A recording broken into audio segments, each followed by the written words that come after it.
program host ay si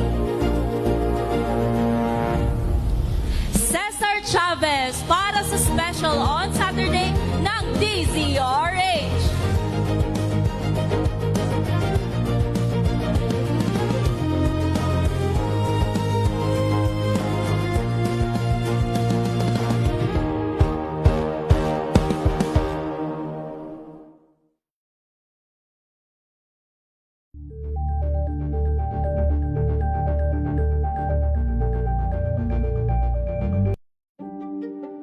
Buklatin ang mga pahina.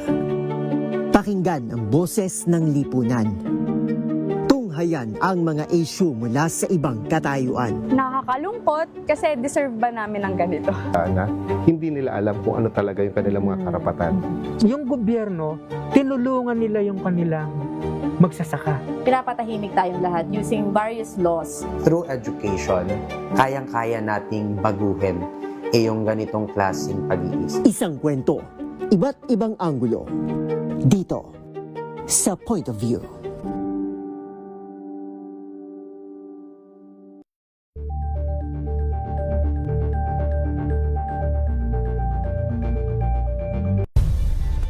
Nagsimula sa pangarap hanggang sa maabot ang tagumpay. Iba't ibang kwento, iba't ibang mukha ng atletang Pilipino. Mas pinatindi, mas pinalakas, at mas pinaaksyon sa Match Point tuwing Sabado, 12:30 ng tanghali sa DZRH TV. Angel po si Angelo Palmona sa giiwan sa inyo ng isang magandang umaga. Maraming salamat. Life goes on! Nine, good morning, Lakay. Good morning, Sister Ann. At good morning. Magandang mainit na umaga. Angel po si Angelo Palmona sa giiwan sa inyo ng isang magandang umaga. Maraming Sa salamat. Pilipinas, una sa Pilipino. We've got you covered. From the hottest hits, exclusive interviews, kilig to the bones fan meet experience, and hataw performances of your favorite stars.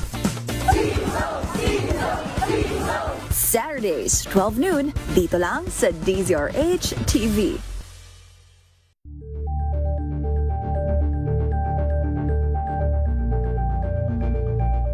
Tambalang Anthony Taberna at Jerry Baha ang gigising sa inyong umaga dahil lalatay ang humahagupit na diskusyon at komentaryo Lunes hanggang Biyernes sa 2x2. Good Better News.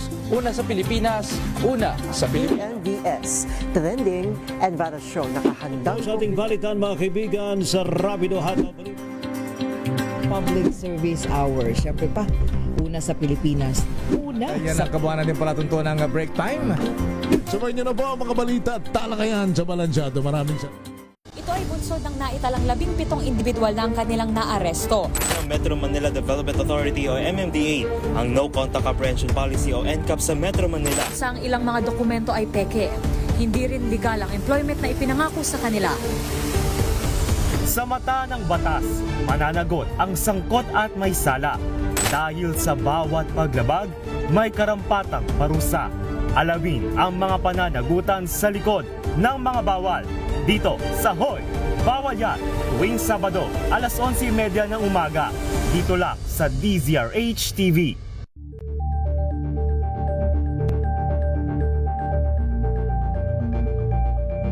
Tumunog na ang gandingan para sa kalikasan. Ang nagkamit ng parangal bilang Best News Anchor ay walang iba kundi si Angelo Palmones ng Magandang Umaga Pilipinas, DZRH Radio 666 kHz.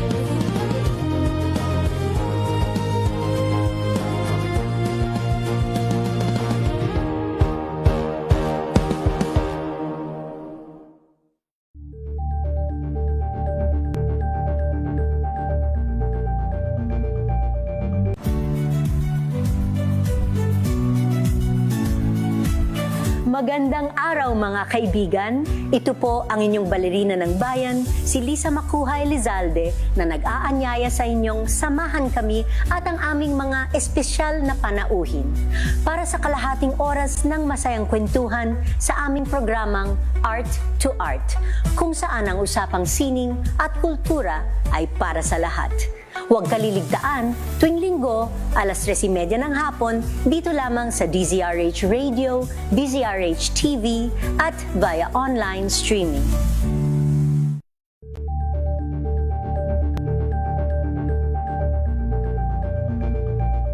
Curious ka ba sa maraming bagay? Kami na ang bahala dyan. Aalamin, tutuklasin at bibigyang linaw namin ang mga katanungang bumabagabag sa inyong isipan sa programa kung saan ang bawat sagot ay galing lamang sa mga eksperto. Ang Expert's Opinion tuwing linggo alas 3 ng hapon dito lang sa DZRH TV. Angel po, si Angelo Palmona sa giiwan sa inyo na isang magandang umaga. Maraming salamat. Life goes on! Good morning, Lakay! Good morning, Sister Ann. At good morning. Magandang mainit na umaga. Angel po, si Angelo Palmona sa giiwan sa inyo na isang magandang umaga. Maraming salamat. Pilipinas, una sa Pilipino. Kung good vibes ang hanap mo, dito ka na sa sigurado. Mula sa mga istoryang nagbibigay ng inspirasyon hanggang sa mga kwentong may dalang solusyon. Mga balitang pampagaan, pakiramdam at pampaganda ng araw. Hindi lang basta good news, kundi the better news. Sa ating oras sa 5:47. Balansadong balita, balansadong issue. DZRH, balansado. Nagbabalik po ang ating programa, DZRH Balansyado. Ako pong inyong lingkod, Miss Karen Oyong. Sa All of Light po muna tayo. Kumusta na po kayo? Maulan na hapon pa rin po dito sa Metro Manila at ilang pong bahagi ng Luzon. Siyempre, maulan din po sa ilang bahagi siguro ng Visayas. Pero balita natin ay mainit ang panahon dyan sa Mindanao. Nako, so ingat-ingat po ha sa lahat ng ating mga kababayan. Habagat season pa man din po ngayon. Anyway, meron lang po tayong earthquake alert. So niyanig nga po ng magnitude 5.2 na lindol ang Don Marcelino Davao Occidental. Dakong 5:22 PM ngayong Huwebes, August 13. Kanina lang po yan. Ayon sa PHIVOLCS, naramdaman ng instrumental intensity sa mga sumusunod na lugar. Intensity 3 sa City of Digo sa Davao del Sur. Intensity 2 sa Malapatan and Maasim sa Sarangani. Matanaw, Davao del Sur. At Intensity 1 sa Lake Cebu, South Cotabato, pati sa General Santos City at sa Kiamba, Sarangani. Bagamat walang inaasang pinsala, nagbabala ang PHIVOLCS sa posibilidad ng aftershocks. Naku, ingat din po sa mga kababayan po natin. Although meron nga pong naitala po na pagyanig at magnitude 5.2 na lindol po ito, ay ang good news naman po ay balik face-to-face classes na ang sabi po nila ay 70% sa mga eskwelahan dyan po sa General Santos City. Kumusta na po mga taga Gensan? Matapos yanigin po ng magnitude 7.8 na lindol noong June 8. Grabe, malakas po na paglindol to, no? Ayon kay Mervy Seblos, Gensan School Division Superintendent, 80 mula sa 118 eskwelahan ang magbabalik sa klase, habang modular o online learning muna po ang iba. Sa datos naman ng DepEd, tinatayang 2,846 na silid-aralan na ang idiniklarang ligtas na gamitin at 833 hindi pa rin pwedeng gamitin ang mga mag-aaral at guro. So inatasan na rin ang mga pampublikong eskwelahan na sumunod sa safety plans na ibinaba ng mga kinauukulan. Samantala, 80% sa mga estudyante ang nabigyan na ng mental health at psychological support matapos ang nangyaring lindol na kumitil ng halos 100 katao. Mukhang kailangan din po natin ng psychological support at mental health dahil ilang araw na po tayong binabagyo, winawasiwas po ng habagat at malalakas na ulan at hangin. So nasa linya na po natin si Ma'am Grace Castañeda ng DOST Pag-asa. Ano na po ang lagay ng panahon at meron na naman ba tayong binabantayan na low pressure area? Magandang hapon po sa inyo, Ma'am Grace. Magandang hapon din po, Miss Karen, and sa inyo po mga taga-subaybay. Sa ngayon po, maulan pa din yung panahon na ating mararanasan for most of Luzon. Possible pa rin yung occasional rain sa Zambales, Bataan at Occidental Mindoro. So hanggang sa malalakas pa rin po yung mga pagulan na may experience sa areas na yan. Kaya doble ingat pa rin para sa ating mga kababayan. While dito sa Metro Manila, Ilocos Region, Cordillera at Misiv Region, Cagayan Valley, Calabarzon, rest of Mimaropa, rest of Central Luzon, Camarines Norte, maging sa bahagi din ng Aklan, Antique at Capiz, may mga scattered na pagulan pa rin po tayong mararanasan. Possible pa rin yung periods of heavy rainfall, so pagiging alerto pa rin po sa posibilidad ng mga pagbaha at pagguho ng lupa. While for the rest of the country, may mga isolated na mga pagulan na mararanasan dulot ng habagat at ng localized thunderstorms. Also, meron din tayo monitor na low pressure area sa labas ng ating area of responsibility. Huling namataan sa line 1,765 kilometers east of extreme northern Luzon. And generally naman po, eastward yung movement nito palayo dito sa ating area of responsibility, and wala rin po ito magiging direct effect sa anumang bahagi ng ating bansa. But maulan pa rin po yung panahon natin ngayon at sa mga susunod na araw, pero ito po ay dala ng habagat. Ayun. Ma'am Grace, siguro linawin lang natin itong tropical depression, itong binabantay nating low pressure area na maaari pong mabuot maging tropical depression, yung kanyang kumbaga yung kanyang movement, yung direksyon ay hindi naman po makakaapekto. Hindi po kumbaga magla-landfall, tama po ba, Ma'am Grace? Yes po, tama po. Hindi magla-landfall, also hindi rin nga po ito papasok sa loob ng ating area of responsibility. Ngunit ma'am, bakit ganun kahit na hindi po magla-landfall o kumbaga ililihis po siya sa PAR, ay meron pa rin po tayong mga malalakas na pag-ulan. Itong mga nakaraang araw, basta tuwing hapon po hanggang gabi ay sobrang lakas ng ulan at may kasama pang hangin. Yes po, yung mga pagulan po natin hindi po ito related dito sa low pressure area or kahit anumang bagyo. Ito po ay dala ng habagat. So habagat po yung nagpapaulan sa atin. Okay, kasi habagat season pa rin po. Ano mga hanggang kailan po ba yan, Ma'am Grace, sa inyong taya? Generally, yung habagat season po is tatagal po hanggang October yan or yung first half ng November. But yung ngayon pong habagat natin na prevailing over dito sa western section ng Luzon, expect natin hanggang this weekend and possibly hanggang next week po. Maulan pa rin po yung panahon natin. So wala pong tsansa na sumilip ang araw nitong darating po ng mga susunod na araw, Ma'am Grace? Meron po tayong period, yung mga brief sunshine po natin. Pero generally, any time of the day, meron pong biglaang buhos pa din ng mga pagulan. Yes, and then nakakatanggap po tayo ng mga warnings. Lately po, may mga yellow rainfall warning sa ilang bahagi po ng Pilipinas. Kasama na po Metro Manila, tama po ba, ma'am? Sa ngayon, wala po tayo dito sa Metro, but yung ilang area po ng Cavite, Batangas, Zambales, sa Bataan, meron po tayong naka-raise na yellow warning for those areas. And of course, yung mga lalaot po, yung mga babiyahe po na mga naghihintay na po sa ating mga pantalan, ano po ba ang ating advisory sa kanila, Ma'am Grace?